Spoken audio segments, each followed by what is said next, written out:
네, 카운트다운에 들어간 19대 대선 이제 열흘 남았습니다. 그리고 다음 주에는 이제 사전 투표가 있게 되는데요. 마지막 주말인 만큼 대선 후보들 오늘도 전국 곳곳을 누비면서 총력전을 펼쳤습니다. 또 내일부터는 대선 투표용지 인쇄가 시작되기도 합니다. 자세한 내용은 유용아 YTN 개걸 해설위원 이상희 세명대 교수와 함께 자세하게 알아보겠습니다. 네, 안녕하십니까? 네, 안녕하십니까? 네. 자, 먼저 더불어민주당 문재인 후보 야권의 심장부라고 할 수 있는 오늘 호남을 찾지 않았습니까? 익산, 광주, 목포, 순천 네 개 도시를 누볐는데 무려 한 1,000km 강행군이었다고 하는데요. 이렇게 문 후보가 호남 민심의 총력을 기울이는 이유 아무래도 이제 대세론을 굳히겠다 이런 맞습니다. 거라고 봐야겠죠. 예, 그러니까 특히 요즘 최근에 여론조사 지표를 봤을 때는 문재인이 안철수를 여론조사상에서는 예. 상당히 앞서는 걸로 굉장히 차이가 또 벌어지는 케이스도 상당히 있습니다. 예. 그렇기 때문에 완벽하게 호남에서 이겨버린다면은 그러면은 대세론이 굳어지는 것이죠. 원래 하여튼 그러니까 국민의당이나 민주당이나 가장 중요한 싸움은 호남 싸움이거든요. 예. 호남에서 플러스 2는 결국 플러스 마이너스 4가 돼버립니다. 양쪽한테는 아주 결정적인 문제이기 때문에 그래서 하여튼 문재인 후보가 이번 주에는 계속해서 안철수 후보가 호남 계속 돌았었습니다. 목포, 광주 해갖고 전북까지. 근데 이제는 그 안철수 후보가 싹 지나가니까 문재인 후보 가서 완전히 호남 쪽에 대세론을 굳히겠다.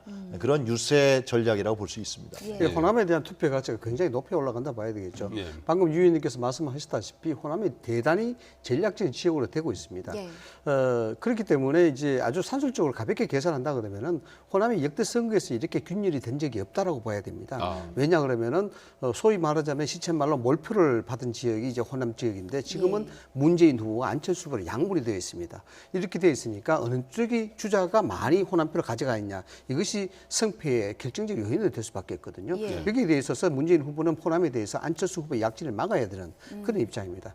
이런 게 이제 정치적 현실적 측면에서 호남에 대한 정성을 들일 수밖에 없는 문재인 후보의 입장이 있는 것이고 또 이론상으로도 좀 그렇습니다. 이론상으로는 어떤 점이냐 그러면은 문재인 후보가 그저께부터 시작해서 호남에 대한 얘기를 지금 계속하고 있거든요. 총리에 대해서 뭐 비영남권을 선출하겠다. 실질적으로 호남권 총리를 이야기하겠다. 이런 것들은 이 선거가 막바지에 접어들면서 전략적 성향에서 실리적 성향으로 바뀌고 있는 호남 지역에 대해서 만약에 내가 대통령이 되면은 호남 출신을 총리를 뽑겠다. 그래서 호남에 어떤 배려를 하겠다는 그 메시지를 확실하게 던져주는 어떤 그런 선거 전략으로 봐야 되겠죠. 오늘 호남에서 한 얘기를 그래픽으로 한번 정리를 해봤는데요. 내용 잠깐 보시겠습니다.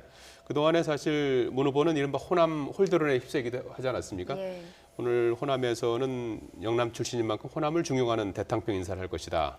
김대중 정신을 계승한다는 후보가 색깔론 종북몰이에 동참했다. 뭐 이런 언급을 했는데요. 이거 어떤 언급을 한 겁니까? 그 박지원 실장이라든가 아니면 뭐 국민의당 측에서는 그런 주장을 많이 했었습니다. 그러니까 그 문재인 후보가 비서실장 시절에 그 인사 부분에 있어서 호남을 차별했다.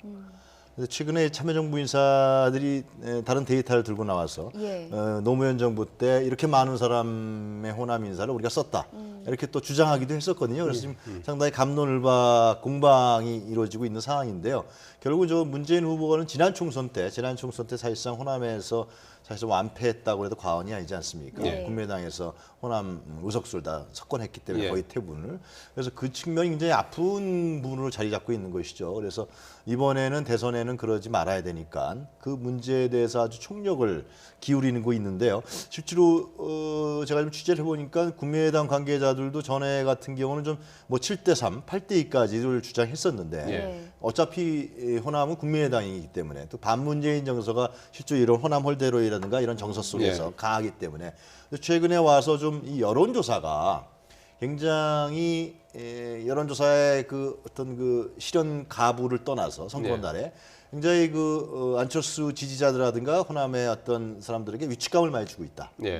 그러면서 이제 6대4 정도까지도 이제 얘기를 하더라고요. 그러니까 그런 점들은 여론조사가 물론 이제 여론조사의 어떤 그 뭐라 그럴까요?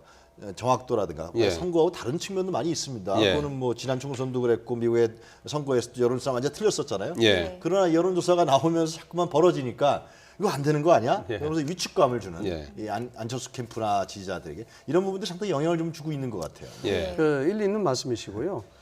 일단 문재인 후보가 저렇게 호남에 정성을 들일 수밖에 없는 이유는 앞에서도 뭐 지적을 했습니다만은 실질적으로 뭐 결론적으로 말씀을 드리자면은 아킬레스건이죠. 예. 왜냐 그러면은 2015년도 국민의당이 그 창당을 준비하고 2016년도 창당될 당시에 그 창당에 대한 동력 자체가 반문 정서에 기대서 창당이 됐단 말입니다. 예. 그래서 그걸 통해서 호남의 적통을 이어받겠다.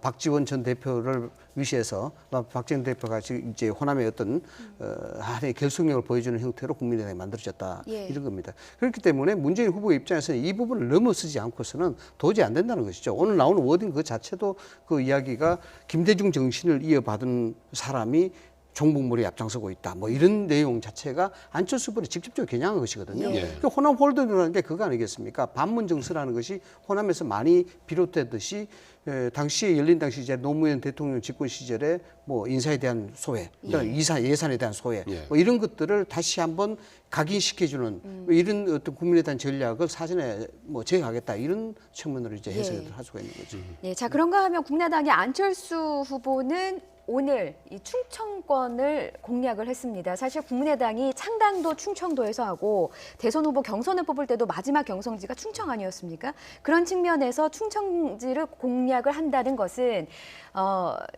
뭔가 그 사전 투표 전에 마지막 주말인 만큼 충청 대망론으로 갈 곳 없는 표심, 그 충청 대망론을 이루지 못한 표심을 어떻게든 흡수해보겠다 이런 의지로도 볼 수 있는 걸까요? 예, 그 안철수 후보한테는 상당히 중요한 거점 지역이라고 볼 수 있겠죠. 예. 지금 앵커께서 지적하신 대로 경선 지역도 뭐 마지막 날 거기서 마무리 정도로 충청에 공을 들이고 있는데요.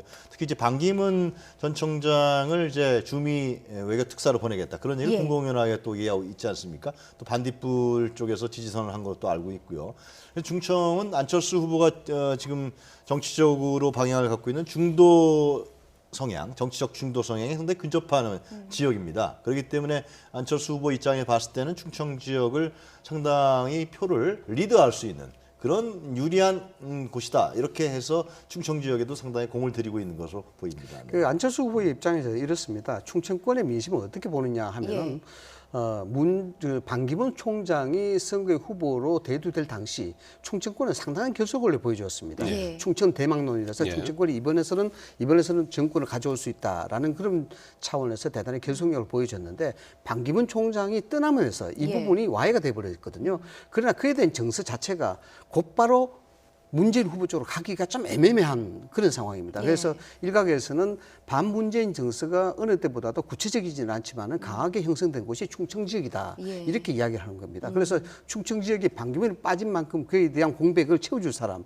이런 사람을 찾을 수가 있는데 예. 그 대안으로 떠온 사람이 두 사람 아니겠습니까? 안철수 후보냐 아니면 홍준표 후보냐 뭐 이런 어떤 형태로 이야기가 되고 있는 것입니다. 예. 그래서 안철수 후보에서는 그런 점에서 자기가 포스트에 충청권 대망론을 이룰 수 있는 사람이라고 이야기하는 것이고 가장 직접적이고 공격적으로 충청권 안을 그런 행보를 보이고 있는 것입니다. 예. 예컨대 지금 TK권에 있어서는 지금 안철수 후보와 홍준표 후보가 승부를 벌이고 있지 않습니까? 예. 여기서 홍준표 후보가 앞서 나가는 형국을 보이고 있으니까 지금 사실상 지역적인 어떤 지지세에 기댈 것은 안철수 후보로서는 충청권밖에 기댈 데가 없다라는 것입니다. 그래서 이 부분에 대해서는 아마 앞으로도 굉장히 전력 투구를 하지 않을까 이렇게 예. 예상을 할 수가 있습니다. 안철수 후보 같은 경우에는 김종인 전 대표 네. 영입에 공을 들이고 뭐 내일쯤 입장을 네. 밝힌다는 거 아니겠습니까? 내리 사실상 뭐 지지선을 지지선을 할것 한다는 같은데. 거죠. 예. 그 영향력은 어느 정도 있을 것 같습니까?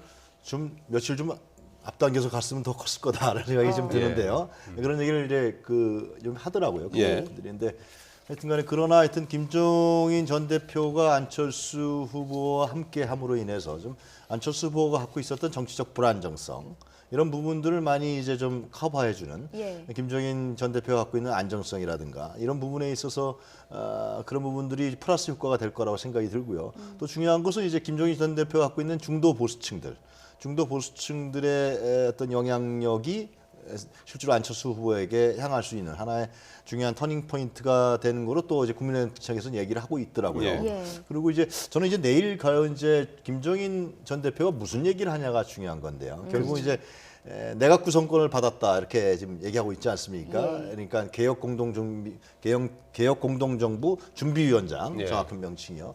그래서 아무래도 지금 상당히 선거에서 안철수 후보가 좀 뒤지고 있는 여론조사 지표상에서는 예. 상당히 열세인 측면이기 때문에 다른 빅카드가 지금 나와야 됩니다. 예. 빅카드가 나와야 되고 선거 구도를 바꾸는 측면들의 카드가 나와야 되는데 예. 그것을 이제 김종인 전 대표가 내놓을 것이냐라는 문제가 있겠죠. 그래서 준비위원회를 어떻게 구성하겠다라든가 예를 들면은 그리고 급하다 그러면은 내각에 있어서 어떤 인물을 발표할 수도 있다 저는 그런 생각까지 들어요. 예. 그러므로 인해서 확실하게 이 집권 후의 안정성을 보장하고 또 현재의 선거 구도를 좀 바꿔버리려고 하는 뭐 그러한 카드를 낼 거라는 그 일반적인 예측인데 하여튼 뭐 김종인 전 대표가 하여튼 뭐 상당히 순발력이 있기 때문에 예. 어느 정도 역할을 하지 않겠냐 그렇게 보여집니다. 유 의원께서 뭐 대체적으로 지적을 잘해 주셨는데 예. 그렇습니다. 이제 관건은 이겁니다.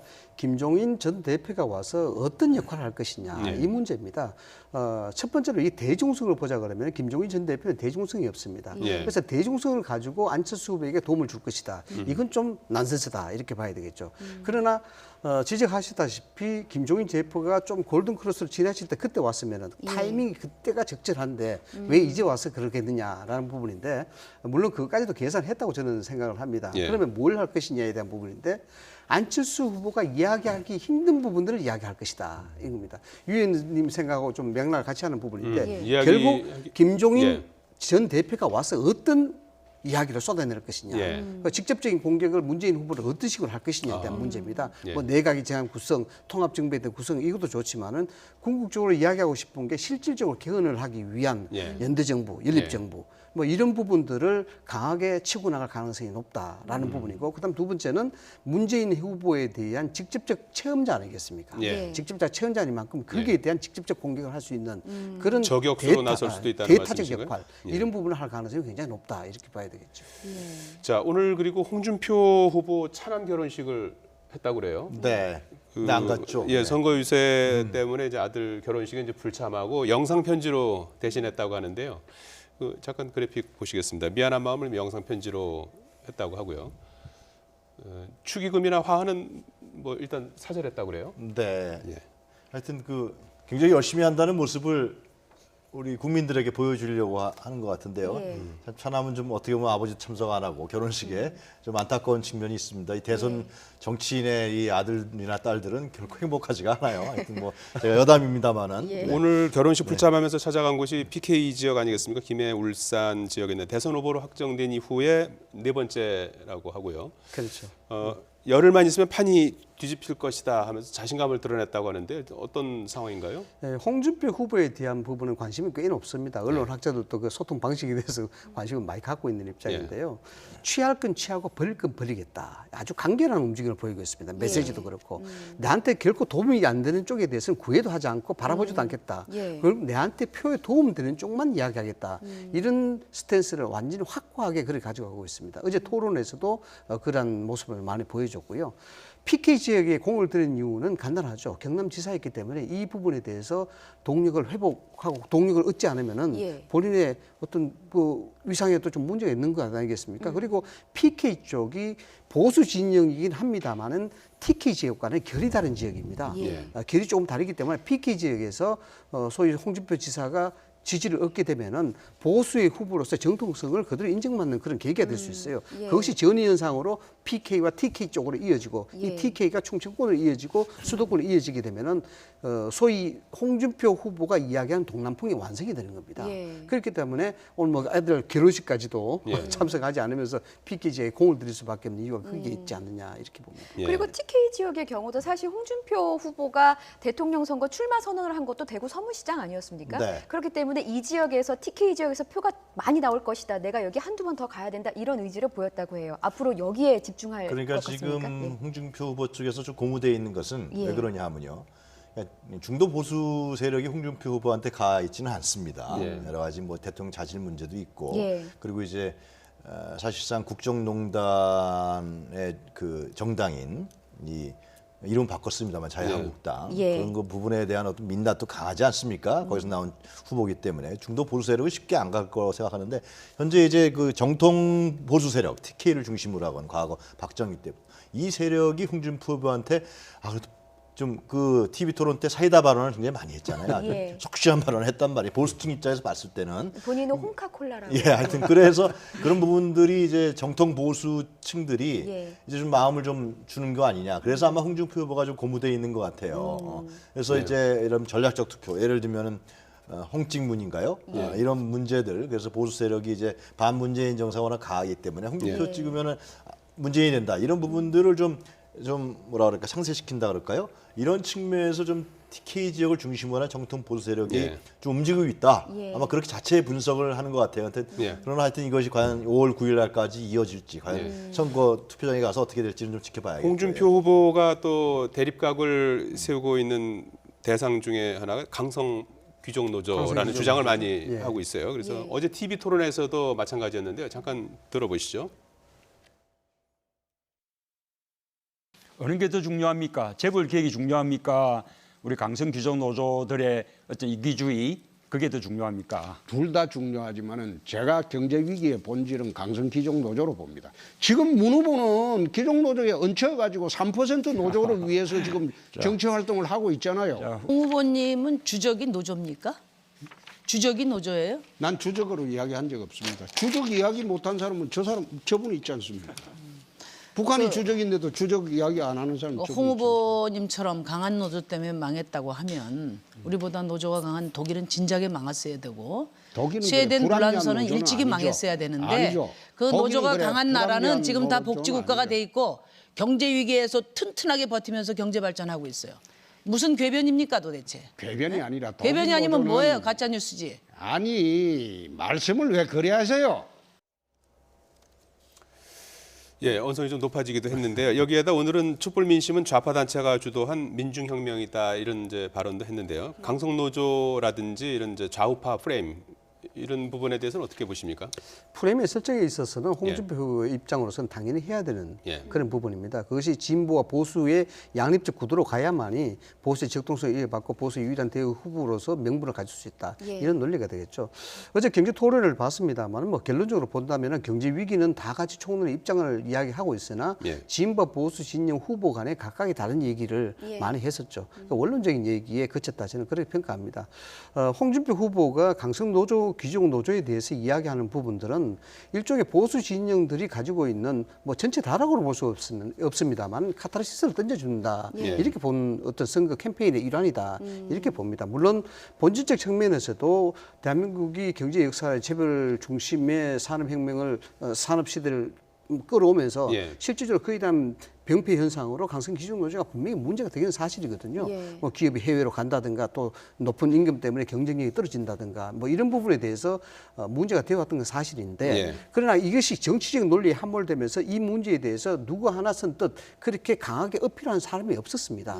그런데 대선 토론에서 국민이 보는 저 방송에서 홍준표 후보가 강하게 저를 이야기하는 것이거든요. 그것이 맞다 틀리다를 떠나서 저걸 이야기할 수 있는 용기 있는 후보라는 점에서 어쩌면은 좋은 점수를 받을 수 있다는 점에서 이야기가 될 수 있는 문제입니다. 오늘 강성 귀족 노조라는 게 물론 이제 지금 홍준표 후보가 얘기한 부분들이 뭐 일리 있는 측면도 있죠. 예를 들면 대기업의 투자라든가 이런 부분들을 막는 부분도 있지만 그것이 우리나라의 노동조합의 다 일반적인 현상은 아닌 거거든요. 일부에 국한되어 있는 것이고 또 뭐 다르게 평가할 수 있는 거 다른 관점도 있기 때문에 근데 왜 그렇게 홍준표 후보가 이 귀족 노조 강성을 고집하냐?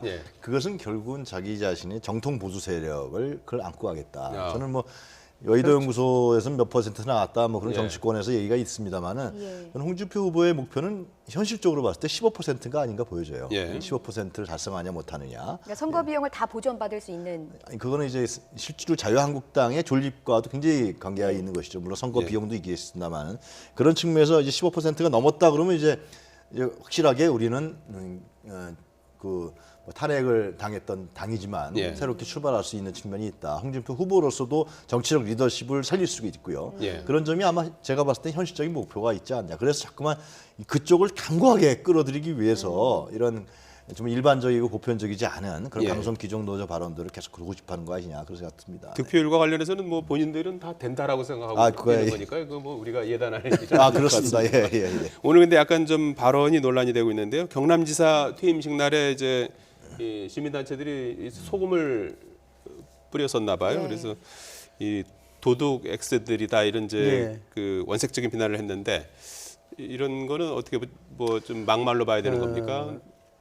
어떤 뭐 해석에 따라서 다 다를 수는 있겠죠. 예. 뭐 일단 대통령 후보로서의 적절한 언어는 아니다. 뭐 이렇게 봐야 되겠죠. 예. 홍준표 언어가 실질적으로 일반적인 언어를 사용하고 있긴 합니다만 예. 대통령 후보로서 소위 말해서 좀 수준이 떨어지는 욕설이라든가 이런 말이 들어가서는 안 되는데 오늘 그것까지 했다는 것 자체가 의미를 한번 되새겨볼 필요가 있는 것이죠. 예. 말씀을 드렸다시피 보수 진영은 거의 괴멸 상태입니다. 예. 그래서 사실상 보수 진영의 입장에서는 뭔가 많이 화가 나 있는 그런 상태로 봐야 되겠죠. 여기서 대변할 수 있는 사람을 찾고 있거든요. 예. 그 대변하는 것이 적절한 대화, 적절한 언어 이걸로 가지고는 괴멸된 보수 집단의 분노된 그런 심정을 대변할 수 없다. 이렇게 보는 것이고 선거 캠페인에 있어서 홍준표 후보는 그걸 소구하고 있다. 이렇게 봐야 되는 것입니다. 예. 일종의 보수 진영에 내가 카타르시스를 던져줘야 되고 그것을 대변할 수 있는 그것이 설사 다른 진영에서 욕을 먹는다 하더라도 예. 이 대화를 던지는 것이 오히려 내게 실보다는 덕이 많다. 이런 계산을 철저히 하고 있는 것 같아요. 예. 자, 바른정당 유승민 후보 얘기를 좀 해보겠습니다. 사실상 당 소속 의원 20명이 단일화를 좀 압박하지 않았습니까? 그런 가운데 오늘 부산 지역 유세에서 김무성 선대위원장이 그 단일화 논란 이후 처음으로 이제 지원 유세에 나섰습니다. 일단은 유승민 후보는 좀 반기는 입장이었죠. 안에 뭐 내용이 좀 상당히 심각했었는데 좀 잦아드는 겁니까? 글쎄 그거를 이제 김무성 의원이 워낙 정치적으로 좀 정치 여기 센 장반이라서 예. 그 유승민 후보의 유세에 간 것이 과연 그것을 유승민 후보의 완주를 확실하게 보증 위해서 간 것인지 아니면 예. 좀 중간 단계로서 좀 이완시키려고 해서 간 것인지 그건 뭐 두고 봐야겠지만 예. 그러나 하여튼 정치권에서의 일반적인 분석은 유승민 후보가 완주하는 것이 예. 그래서 바른정당뿐만 아니라 유승민 후보 자체한테도 예. 굉장히 뭐라 그럴까요?